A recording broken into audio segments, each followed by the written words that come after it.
నమస్కారం SRTV news కి స్వాగతం. హెడ్లైన్ చూద్దాం. సీఎం జగన్ మీద దాడి ఘటనపై సిట్ బృందం విచారణ. టీడీపీలో టికెట్లు రాని వారికి రాష్ట్ర స్థాయి పదవులు.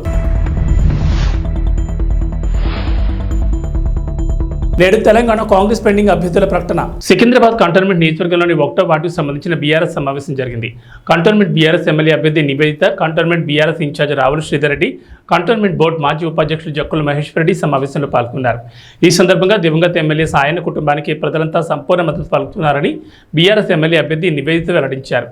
అన్ని వర్గాల ప్రజల మద్దతుతో కంటోన్మెంట్లో మరోసారి గులాబీ జెండా ఎగరేస్తామన్నారు.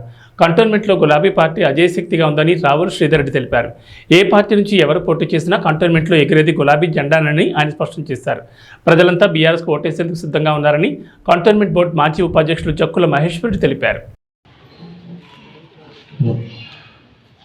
తప్పకుండా అండి. ఏ విధంగా అయితే సాయన గారిని 30 సంవత్సరాలు గెలిపించుకున్నామో, మరి కీర్తిశేషులు లాస్య నందిత గారిని కూడా అయితే భారీ మెజార్టీతో గెలిపించాము. మిమ్మల్ని కూడా అతి భారీ మెజార్టీతో గెలిపిస్తామని ఈ సభాముఖంగా తెలియజేస్తున్నాను. మరి అన్నగారు వారి యొక్క స్పీచ్ డెఫినెట్గా వారి యొక్క మార్గాలు అన్నీ కూడా చెప్పారు మాకు. మరి రానున్న ఎలక్షన్లు కూడా మా కార్యకర్తలు కూడా చాలా ఉత్సాహంగా ఉన్నారు. వార్డు నుంచి డెఫినెట్గా పోయినసారి ఇచ్చిన మెజారిటీ కన్నా కూడా ఇంకెక్కువ కూడా తెప్పించారు. మన అందరూ కూడా ప్రమాణం చేశారు. అలాగే మీరు కూడా మీ యొక్క సూచనలు, మీ యొక్క మెసేజ్ ఇస్తే బాగుంటుందని మరి విధంగా మాట్లాడచ్చు. అందరూ కూడా డాడీతో ఉంటూ 30 ఇయర్స్ నుండి డాడీ కంటిన్యూస్గా గెలవడానికి కారణం మీరే. మీరు మీ సపోర్ట్, మీ ఫుల్ సపోర్ట్ని డాడీకి ఇస్తూ ప్రతి టౌన్లో గెలిపించారు. నాన్న లేనప్పటి నుండి చెల్లెతో మీరు అలాగే ఉంటూ లాస్ట్ టైం ఎలక్షన్స్లో మీరు భారీ మెజారిటీ ఇచ్చారు. మాకు వార్డ్ 1, వార్డ్ 2, వార్డ్ 3 చాలా హైయెస్ట్ మెజారిటీ వచ్చింది. Thank you so much. నేను దీనికి చాలా రుణపడి ఉంటాను. మేము వచ్చినా రాకపోయినా ఎన్నో ఏరియాస్ మేము కవర్ చేయలేకపోయాము. కానీ మీరు సొంతంగా చాలామంది మీ అంతటా మీరు లాస్ట్ మేడం రాలేకున్నా కానీ ఎన్నో ఏరియాస్ కవర్ చేసినారు. మహేశ్వర్ రెడ్డి గారు చెప్పారు మాకు. Thank you so much. మీ ప్రేమాభిమానం మా కూడా మీరు అలానే కొనసాగిస్తారని కోరుకుంటున్నాను. చెల్లె తర్వాత తన టికెట్ నాకు ఇచ్చారు. మీ అందరి సపోర్ట్ నాకు అలానే ఉంటుందని నేను కోరుకుంటున్నాను. సికింద్రాబాద్ కంటోన్మెంట్ నియోజకవర్గ పరిధిలోని 150 వార్డుకు సంబంధించిన బీఆర్ఎస్ సమావేశం జరిగింది. కంటోన్మెంట్ బీఆర్ఎస్ ఎమ్మెల్యే అభ్యర్థి నివేదిత, మల్కాజ్గిరి ఎంపీ అభ్యర్థి సతీమణి రాగిడి రజనీ లక్ష్మారెడ్డి, కుమార్తె మౌనికారెడ్డితో పాటు cantonment BRS incharge Ravula Sridhar Reddy, మాజీ కార్పొరేటర్ ఆకుల రూపాహరి, సీనియర్ నాయకులు హరి ఈ సమావేశంలో పాల్గొన్నారు.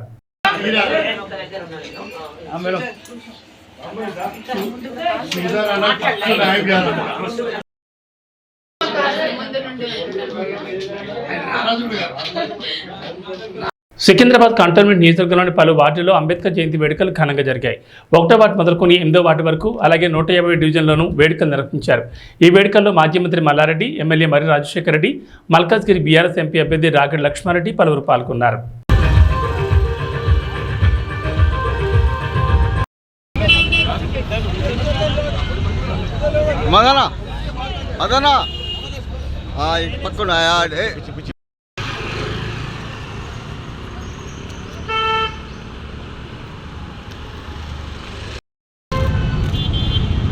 సికింద్రాబాద్ కంటోన్మెంట్ నియోజకవర్గం వార్డు 8 పరిధిలో MLA Marri Rajasekhara Reddy, Malkajgiri BRS MP అభ్యర్థి Ragidi Laxma Reddy, cantonment BRS MLA అభ్యర్థి నివేదిత సాయన్న, కంటోన్మెంట్ బోర్డు మాజీ ఉపాధ్యక్షులు జక్కుల మహేశ్వర్ రెడ్డి, బోర్డు మాజీ సభ్యులు లోకనాథం, కార్పొరేటర్ శాంతిరెడ్డి, స్థానిక బీఆర్ఎస్ అధ్యక్షులు రవికుమార్ పర్యటించారు.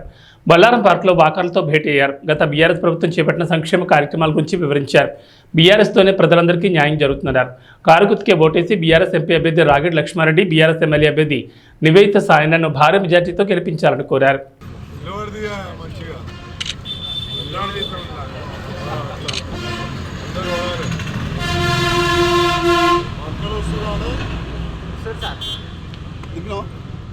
అరే అయిపోయిందా పేరు పెట్టాలి.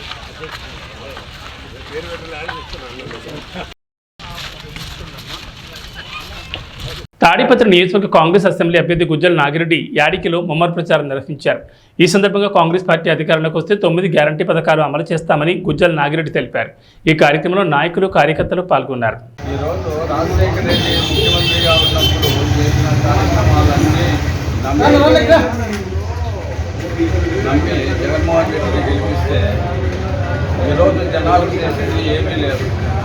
కనీసం అందరి నివారణ రైతులకు ఉపయోగపడుతుందంటే ఈరోజు 17.8 టీఎంసీ నీళ్లు రావాల్సిందే ఈరోజు వచ్చేది 10 టీఎంసీ నీళ్ళు.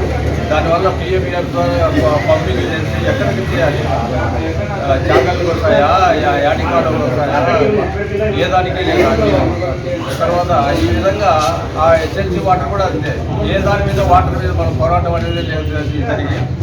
ఇతను ఎంతసేపు ఉన్నా టోటల్ ఈ మత్తు పదార్థాలు ఈ ద్రవ్యాల మీద పోయినాడంతా దగ్గర ఈ బ్రాంతి ఇది అది ఇది నేను దాన్ని మొత్తం తీసేస్తానని చెప్పేసి ఈ పొద్దు 56,000 కోట్లు ఖర్చు పెడతా ఉన్నాడు దాని మీద. దానికి కాదు 32,000 కోట్లు మాత్రమే వస్తామని చెప్తాడు. కానీ ఈ విధంగా ఎంతమంది బీద వాళ్ళు పాపం పనిచేసే వాళ్ళంతా కూడా సర్వనాశనం అయిపోతూ ఉన్నారు. లంగ్స్ దెబ్బతిన అన్ని రోడ్లు చూస్తే భయంకరంగా ఉన్నాయి. 1000 కోట్లు బ్యాంకు నుంచి రుణం తీసుకొచ్చి 300 కోట్లు మిగతా 700 కోట్లు దుర్వినియోగం చేసినాడు. ఎక్కడ రోడ్డు వేయలేదు, ఏమీ వేయలేదు. ఇలాంటి పరిస్థితుల్లో శర్మిలా మేడం ఇవన్నీ గమనించే ఈరోజు వచ్చేసి ఇక్కడ ఆంధ్రప్రదేశ్ పిసిసి అధ్యక్షురాలుగా బాధ్యతలు తీసుకొని వాళ్ళన్నా ఏం తప్పు చేసినారు అనేది తెలుసుకొని ఈవెన్ ఒక రాజధాని లేదు. ఇంతవరకు 3 రాజధానులు అంటారు. ఆ రాజధాని కట్టింది లేదు, ఏమీ చేసింది లేదు. ఇంతవరకు ఐటీ కంపెనీలు ఊరు లేదు. యువత అంతా సర్వనాశనం అయిపోయింది. ఇది చేస్తా అది చేస్తా అని చెప్పడం తప్ప అందరినీ సర్వనాశనం చేశారు. రైతులను అయితే ఈరోజు వచ్చేసి రైతు భరోసా కేంద్రం కింద ఇస్తున్నా, అది ఇస్తున్నా, ఇది ఇస్తున్నా అంటాడు. ఏమి ఇచ్చేది? 6,000 బోడీ ఇచ్చేది కిసాన్ ఇస్తాడు. ఇంకా ఈయన ఇచ్చేది 7,500, అంతకంటే 17,500. రైతు అంటే ఎవరు? దేశానికి వెన్నెముక అంటాడు. అటువంటి వాళ్ళను పూర్తిగా అప్రమత్తం చేసి వాళ్ళు వదిలేసినాడు. ఇవన్నీ వదిలేసినాడు కాబట్టి షర్మిలా మేడం నాయకత్వం అయింది. ప్రత్యేక హోదా ఎందుకు ప్రత్యేక హోదా వస్తే కనీసము ఈ చంద్రబాబు అన్న ఏమన్నా చేస్తాడనుకుంటే ప్రతి సంవత్సరం 20 కోట్లు ఇవ్వాలి, 20,000 కోట్లు ఇవ్వాలి. బిల్డింగ్లకు ఒక పైసా ఇవ్వలేదు. ఇంతవరకు ఏమీ చేయలేదు ఆయన. కనీసం ఎన్ని ఏళ్ళలో ఉప్పు కోసం మన పరిస్థితి దాన్ని స్థాపించుకుంటే ఉప్పు కూడా పోయే పరిస్థితి, ఉప్పు పరిశ్రమ కూడా పొయ్యగలిగే పరిస్థితి ఉంటుంది. ఇవన్నీ కూడా శ్రీ పొట్టి శ్రీరాములు నెల్లూరు జిల్లా ఆత్మకూరు పురపాలక సంఘం చైర్పర్సన్ గోపవరం వెంకటరమణ టీడీపీ తీర్థం పుచ్చుకున్నారు. ఆత్మకూరు టీడీపీ ఎమ్మెల్యే అభ్యర్థి ఆనం రామనారాయణ రెడ్డి వారికి పార్టీ కండువా కప్పి సాదరంగా ఆహ్వానించారు. ఆత్మకూరు మండలం నాగులపాడు గ్రామంలో జరిగిన ఎన్నికల ప్రచారంలో చైర్పర్సన్తో వైస్ చైర్మన్ సర్దార్, మరో 4 కౌన్సిలర్లు కూడా వైసీపీని వీడి టీడీపీలో చేరారు. ఈ సందర్భంగా మాట్లాడుతూ ప్రజలకు మంచి చేయాలనే ఉద్దేశంతోనే అనేక మంది నేటి తెలుగుదేశంలో పార్టీలో చేరుతున్నారని, అలాంటి వారిని మనసారా ఆహ్వానిస్తున్నామని తెలిపారు. వైస్ చైర్మన్ గోపాల వెంకటరమణ మాట్లాడుతూ ఆత్మకూరు అభివృద్ధి జరగాలంటే ఆనంతోనే సాధ్యమని, తామంతా ఆనం వెంటే నడుస్తామని తెలిపారు. ఈ కార్యక్రమంలో టీడీపీ నాయకులు, కార్యకర్తలు, ప్రజలు పాల్గొన్నారు. ప్రజాసేవలో ఉండి ప్రజాప్రతినిధులుగా ఎంపిక కాబడి 2 సంవత్సరాల తమ పరిపాలన ఏ విధంగానూ ప్రజలకు మేలు చేయలేకపోయింది. సామాన్య ప్రజలకి మేమెవరం అండగా ఉండలేకపోయాం. నిధుల కొరత, మా అధికారాలు కూడా మాకు లేని పరిస్థితి ఆత్మకూరు మున్సిపాలిటీలో ఏర్పడింది. మేము మున్సిపల్ చైర్పర్సన్గా, వైస్ చైర్పర్సన్గా, అలాగే కౌన్సిలర్లుగా, కోఆప్షన్ సభ్యులుగా మేము మరొకరిని ఎవరినో బయట వాళ్ళని ఆశ్రయించాల్సిన దుస్థితి ఆ మున్సిపాలిటీలో వచ్చింది. కాబట్టి ఇటువంటి పరిపాలనలో మేము ఇవాళ ఈ రాజకీయ పార్టీలో, వైఎస్ఆర్ కాంగ్రెస్ పార్టీలో మేము మనుగడ సాగించలేం. మేము ప్రధాన పార్టీ అయిన తెలుగుదేశం పార్టీలో మేము కూడా చేరి మా మనుగడ మేము కాపాడుకుంటూ రాబోయే 2-3 సంవత్సరాలైనా ప్రజలకు మేలు చేయాలా, ప్రజలకు సేవ చేయాలి, దానికి మీతోటి కలుస్తామని చెప్పి స్వయంగా Atmakur municipal chairperson Gopavaram Venkataramanamma, vice chairman Sardar, councillor Ramadevi గారు, సోరా భాస్కర్ రెడ్డి గారు, జి వేణు గారు, కోఆప్షన్ సభ్యులు కొత్తపల్లి రమేష్ గారు, వీళ్ళందరూ కూడా ఉన్నటువంటి పార్టీలో న్యాయం జరగలేదు, ఉన్నటువంటి పార్టీలో ప్రజలకి న్యాయం చేయలేకపోతున్నాం, మా మీద పెత్తనాలు ఎక్కువైనాయి, బయట వాళ్ళు వచ్చి మమ్మల్ని ఒత్తిడి చేస్తున్నారు, మా పరిపాలనలో వాళ్ళు ఎక్కువ చొరవ తీసుకుంటున్నారు, మేము మా వార్డుల్లో కానీ మా ప్రాంతాల్లో కానీ ప్రజలకు సేవ చేయలేకపోతున్నాం, కాబట్టి మేము ఇవాళ తెలుగుదేశం పార్టీతో కలిసి మీతోటి నడిచి రేపు తెలుగుదేశం ప్రభుత్వం ఏర్పడిన తర్వాత మరిన్ని నిధులు మాకు సమకూర్చి ఆత్మకూరు అభివృద్ధిలో మేము కూడా ముందుండి పనిచేసే విధంగా మాకు సహాయం చేయండి అని చెప్పి మున్సిపల్ చైర్పర్సన్ గారు, కౌన్సిలర్లు, కోఆప్షన్ సభ్యులు అందరూ అడిగిన తర్వాత వారందరినీ కూడా ఈరోజు తెలుగుదేశం పార్టీలోకి తీసుకోవడం జరిగింది. వీళ్ళందరికీ కూడా పూర్తి భద్రత రాజకీయంగా కానీ సామాజికంగా కానీ సేవా దృక్పథంలో కానీ తెలుగుదేశం పార్టీ తోడుగా ఉంటుంది, తెలుగుదేశం పార్టీ నాయకత్వం వాళ్ళకి అండగా నిలుస్తుందని చెప్పి నేను ఈ సందర్భంగా తెలియజేస్తూ మున్సిపల్ చైర్పర్సన్తో పాటు వెంకటరమణమ్మ గారితో సర్దార్ గారు, రమాదేవి గారు, సోరా భాస్కర్ రెడ్డి గారు, జి వేణు గారు, కోఆప్షన్ సభ్యులైన కొత్తపల్లి రమేష్ గారుల్ని మనం మనస్ఫూర్తిగా వాళ్ళని స్వాగతం పలుకుతున్నాం. తెలుగుదేశం పార్టీలో వాళ్ళని సభ్యులుగా చేర్చుకోవడం అనేటువంటిది ఒక శుభ పరిణామం తెలుగుదేశం పార్టీకి ఈ నియోజకవర్గంలోని తెలియజేస్తా ఉన్నాను. హైదరాబాద్లో నరసరావుపేట ఎమ్మెల్యే డాక్టర్ గోపిరెడ్డి శ్రీనివాసరెడ్డి ఆధ్వర్యంలో ఆత్మీయ సమావేశం జరిగింది. ఈ కార్యక్రమానికి ముఖ్య అతిథిగా Narasaraopet MLA doctor Gopireddy Srinivasa Reddy, Narasaraopet parliament MP అభ్యర్థి అనిల్ కుమార్ యాదవ్ పాల్గొన్నారు. ఈ సందర్భంగా మాట్లాడుతూ ఏ రాష్ట్రంలో లేని విధంగా ఆంధ్రప్రదేశ్లో సచివాలయ వ్యవస్థ తీసుకొచ్చి గ్రామాల్లో ఎంతో అభివృద్ధి చేశారన్నారు. వాలంటరీ వ్యవస్థ కూడా ఎక్కడా లేని విధంగా ప్రతి కుటుంబానికి సంక్షేమ పథకాలు అందించాలని అన్నారు. ఈ కార్యక్రమంలో హైదరాబాద్ వైఎస్ఆర్ కాంగ్రెస్ పార్టీ నాయకులు, కార్యకర్తలు పాల్గొన్నారు.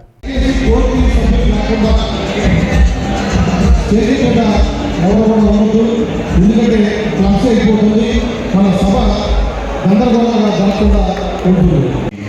సండే అయినప్పటికీ కూడా ఈరోజు జగన్ అనే మద్దతుగా మీ శాసనసభ్యులు శ్రీనివాసరెడ్డి అనే మద్దతుగా మా మద్దతుగా వచ్చేసిన ప్రతి ఒక్కరికి కూడా పేరు పేరు కూడా ధన్యవాదాలు తెలియజేసుకుంటామని వేదిక మీద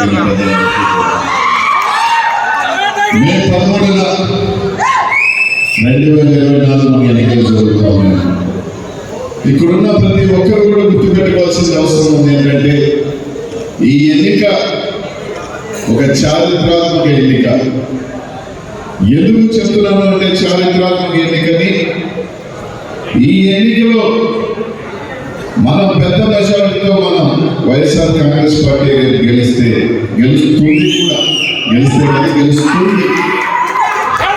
40 సంవత్సరాల తెలుగుదేశం పార్టీని శాశ్వతంగా మూసే అవకాశం ఎందుకంటే ఆ పార్టీ అధ్యక్షుడు ఇప్పటికీ 75, ఇప్పటికే చాలా ఇబ్బందులు పడుతూ ఉన్నాడు.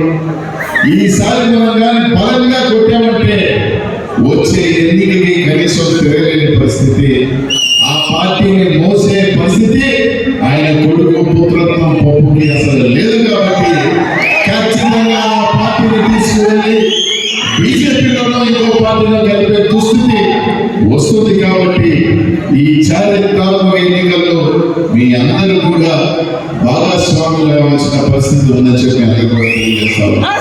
పథకాల గురించి అందరూ చెప్పాల్సిన అవసరం లేదు, మా అందరికన్నా మీకే పథకాలు ఎక్కువ తెలుసు. నర్సరావుపేట పార్లమెంట్ అభివృద్ధి గురించి సీనియర్ ఎలాగో చెప్పాడు. ఇక్కడ మీ అందరికీ కూడా చెప్తా ఉన్నా, వింటారు, మీరు ఇన్ఫ్లుయెన్స్ రోజులు 5 రోజులు ఏముందరే సినిమా గెలుస్తాడు నరసరావుపేట ఎలాగో మన వైఎస్ఆర్ కాంగ్రెస్ పార్టీ కంచుకోవటం ఇలా కాకుండా ప్రతి ఓటు కూడా మీరు ఎంత మెజారిటీ పెంచితే అంత ఇదిగా కూడా మనకి బలం చేకూరుతుందని చెప్పి అందరికీ కూడా తెలియజేస్తున్నాను. కానీ ప్రతి ఒక్కరు కూడా 3-4 రోజుల పాటు ప్రతి ఒక్కరు కూడా మీరు మీ టైంని వెచ్చించి ఆ రోజు మీ గ్రామాల్లోనూ మీ ప్రాంతాల నగరంలోనూ వచ్చి మీరే కాకుండా మీ స్నేహితులకి కూడా అందరికీ చెప్పి ఒక మంచి మెజారిటీ మీ శాసనసభ్యుల్ని ఎంపీగా నాకు ఇవ్వాలని కోరుకుంటాను. ఈరోజు నిన్న మొట్టమొదటిగా జగన్మోహన్ రెడ్డి గారు ఏం చేశారు? 5 సంవత్సరాలు ఒక మంచి సచివాలయ వ్యవస్థ తీసుకొచ్చారు. ఈ వ్యవస్థ దేశంలో ఎక్కడా లేదు. మహాత్మా గాంధీ గారు కలగన్నారు, కానీ ఆ తర్వాత ఈ దేశంలో ఎక్కడా లేని మంచి వ్యవస్థ తీసుకొచ్చి గ్రామాల్లో ఈరోజు 11 మంది ఉద్యోగస్తులు నియమించి ప్రతి సచివాలయం కూడా అద్భుతమైన సేవలు అందించే కార్యక్రమం చేశారు. ఈరోజు సచివాలయ వ్యవస్థ కాదు, వాలంటీర్ వ్యవస్థ అద్భుతంగా ఈరోజు పనిచేస్తుంది. వాలంటీర్లు మనం చూసాం. ఒక్క నెల పెన్షన్ ఇవ్వకపోతే మొన్న ఈ రాష్ట్రం అంతా ఎంతమంది ఇబ్బంది పడ్డారో ఒకరోజు మార్చి ఏప్రిల్ 1 కదా మనందరికీ అర్థమైంది 3 రోజులు. కాబట్టి ఈ 2 వ్యవస్థలు తీసుకొచ్చిన వ్యక్తి జగన్మోహన్ రెడ్డి. అలానే ఈరోజు ఆరోగ్య కేంద్రాలు, విలేజ్ హెల్త్ క్లినిక్స్ అద్భుతంగా ఈరోజు ప్రతి గ్రామానికి కూడా తీసుకురావాలి. వీటి వల్ల ఏ లాభం జరుగుతుందో ఒకసారి ఆలోచన చేయాలి. ఈరోజు పేదలకి ఉచితంగా మందులు ఇచ్చే కార్యక్రమం. ఈరోజు హాస్పిటల్కి వచ్చి మరి మందులు కొనుక్కోలేని వాళ్ళు చాలా ఉన్నారు. వాళ్ళందరికీ ఉచితంగా పరీక్షలు చేసే కార్యక్రమం, ఉచితంగా ఈరోజు మందులు ఇచ్చే కార్యక్రమం అద్భుతంగా జరుగుతుంది. పేదవాళ్ళు ఇవాళ చాలా సంతోషంగా ఉన్నారు. అలానే రైతు భరోసా కేంద్రాలు చాలా అద్భుతంగా ఉన్నాయి. ఈరోజు బ్రహ్మాండంగా రైతులకి అన్ని రకాలుగా ఈరోజు మరి ఆదరించే కార్యక్రమం చేస్తుంది ప్రభుత్వం. అట్లానే ఇంకొక అద్భుతమైన విషయం నాడు నేడు పాఠశాల. ఈరోజు కుప్పం నియోజకవర్గంలో చంద్రబాబు నాయుడు ఒక్క పాఠశాల ఈరోజు జగన్మోహన్ రెడ్డి గారి రాష్ట్రంలో 16,000 కోట్లు ఖర్చు పెట్టి దాదాపు 35,000 పాఠశాలని అద్భుతంగా తెచ్చింది. ఎస్, జగన్మోహన్ రెడ్డి గారు అభివృద్ధి లేదని చెప్తున్నారు.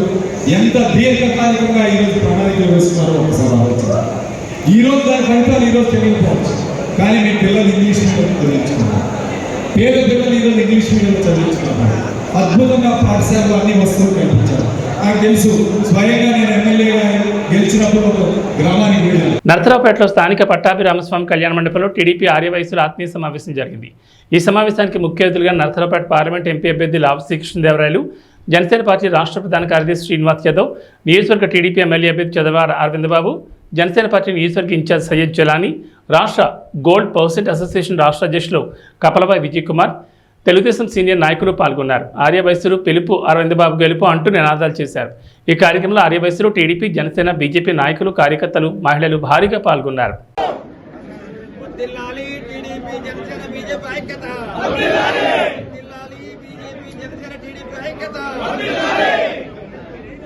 సమాజంలో కుల వివక్షత, ఆర్థిక అసమానతలు సమూలంగా రూపుమాపేందుకు విద్య ఒకటే మార్గమని ఆనాడు అంబేద్కర్ తెలియజేశారని, వారి మార్గం అనుసరణీయమని జిల్లా కలెక్టర్ సుమిత్ కుమార్ తెలిపారు.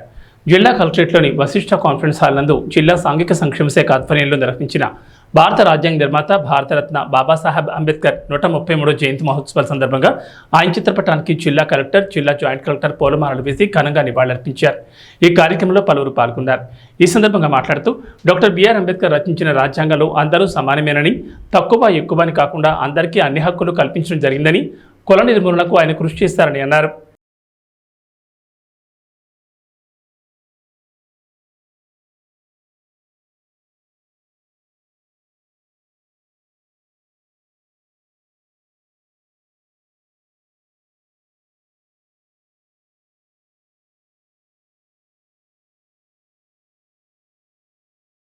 Country will progress more and more. I also feel that ఈ social differences ఏమేమి ఉన్నాయి ఇది ఖచ్చితంగా తగ్గుతాయి. ఫర్దర్గా సోషల్ ఈక్వాలిటీ ఉంటుంది. And the poorest of the poor communities, only by the means of education they will develop, and they will also have those financial resources in this practical world. So with this, I am very, very thankful to Social Welfare Department for organizing this program and all those people who have participated. Thank you. తప్ప జరుగుతున్నాయి, ఏమేమి issues ఉన్నాయి. So BR Ambedkar has raised those issues. Awesome. Suppose ఒక కంట్రీలో discrimination జరుగుతుంది, ఒక వర్గంతో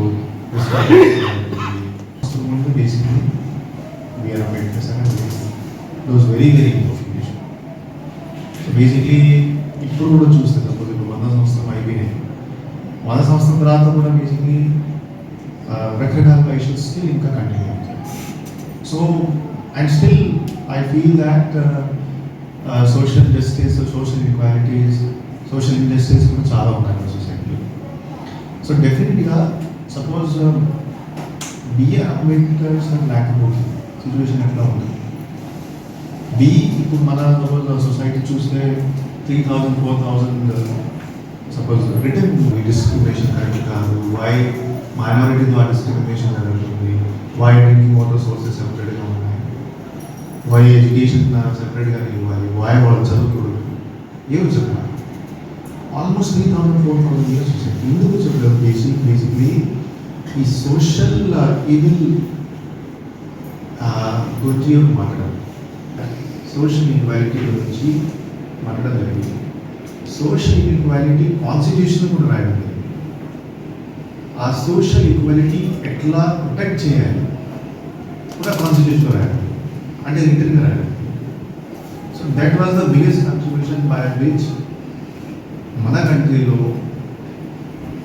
minorities, poorer కమ్యూనిటీస్కి voice వాళ్ళ బలహీన వర్గంకి ఎవరు బలమిస్తారు, then the power comes. That is what basically B.R. Ambedkar suggested. Now ఈ రోజు కూడా చూస్తే చాలా రకాల ఛాలెంజెస్ ఉన్నాయి. జనరల్గా చిన్న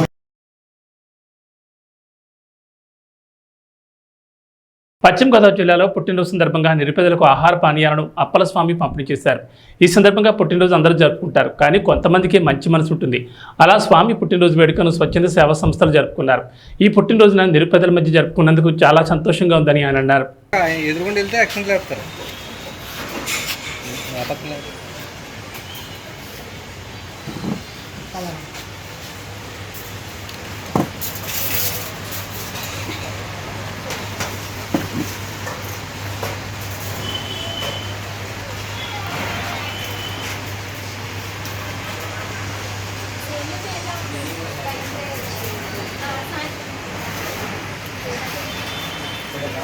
ఇట్లా అన్న దగ్గరికి వెళ్ళాలి.